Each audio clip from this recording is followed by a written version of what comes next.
Ez a gyakorlás egy 5 részes sorozat, negyedik része. Az 5 részes sorozat az 5 klésáról szól.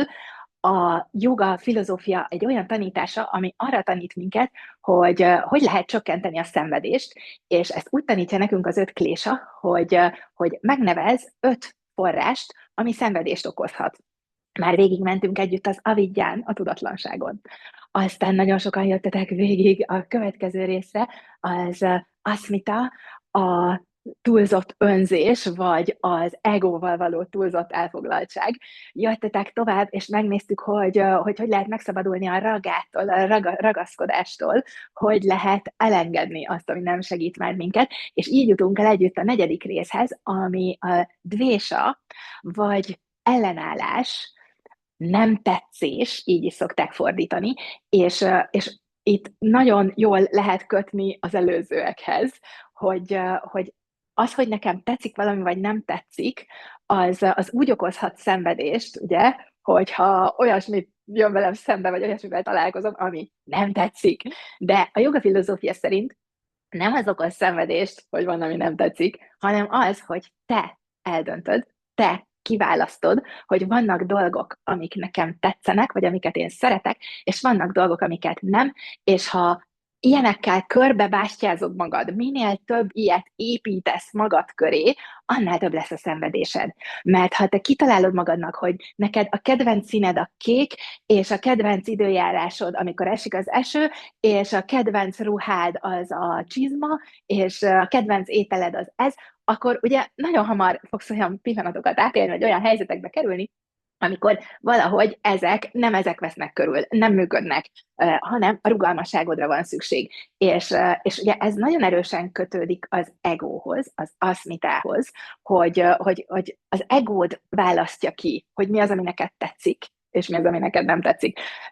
Szokták azt mondani, hogy nekem nagyon sokszor eszembe jut ez a mondás, hogy az életed első 20-25 évét azzal töltöd, hogy felépítesz magadnak egy egót, egy személyiséget, és az életed hátralévő részét meg azzal töltöd, hogy megvédd ezt a személyiséget, és, és ugye ez végtelen energiát el tud venni.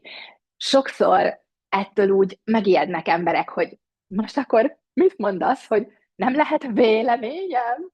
De nyugi, lehet véleményed, és mint az összes többi tanításnál, az összes többi klésánál is, nem az a lényeg, hogy ez így ne legyen, vagy tűnjön el, azt nem lehet megcsinálni, és nem is akarjuk megcsinálni, hanem az, hogy ne ez irányítsa az életed, te irányítsd az életed, és ne engedd, hogy ezek elvegyék a boldogságod, vagy a szabadságod.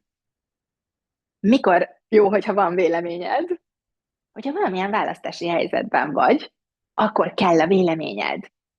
Tehát például ott vagy egy étlap előtt, akkor nagyon is kell a véleményed, hogy mit választasz az étlapról. Ott állsz a fagyispult előtt, hát ott van manapság legtöbb fagyizóban 30 féle dolog, amiben választod, ott nagyon kell a te egyéniséged, a személyiséged, hogy kiválaszt, hogy a 30-ból melyik fagyit kéred, de amikor például kapsz valamit ajándékba, akkor nem segít, hogyha neked van egy kedvenc színed, és esetleg az ajándékod nem az a kedvenc színű, hanem valami más, vagy mondjuk egy olyan helyzetben vagy, amikor alkalmazkodnod kell valamihez, egy helyzethez, vagy emberekhez, akkor nem fog segíteni, ha te előre eldöntötted, hogy te mit szeretnél, hogy szeretnéd, és az, hogy történjenek a dolgok, akkor az nagyon nem segít, hanem akkor helyette a nyitottságod fog segíteni, hogy be tud fogadni, amit kapsz. Úgyhogy a mai gyakorlásban ezzel fogunk dolgozni, a nyitottságoddal.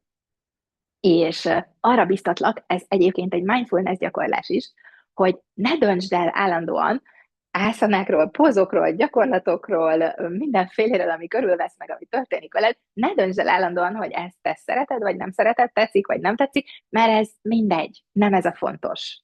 Úgyhogy arra biztatlak a mai gyakorlásban, hogy lépj ki abból a joga gyakorlásodban, hogy neked lehet, hogy vannak kedvenc ászanáid, nem baj, ha vannak, de ne engedd, hogy ez irányítson.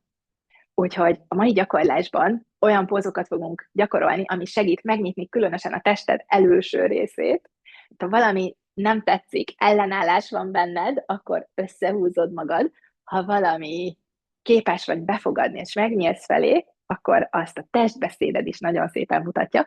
Úgyhogy ezzel fogunk dolgozni a mai gyakorlásban.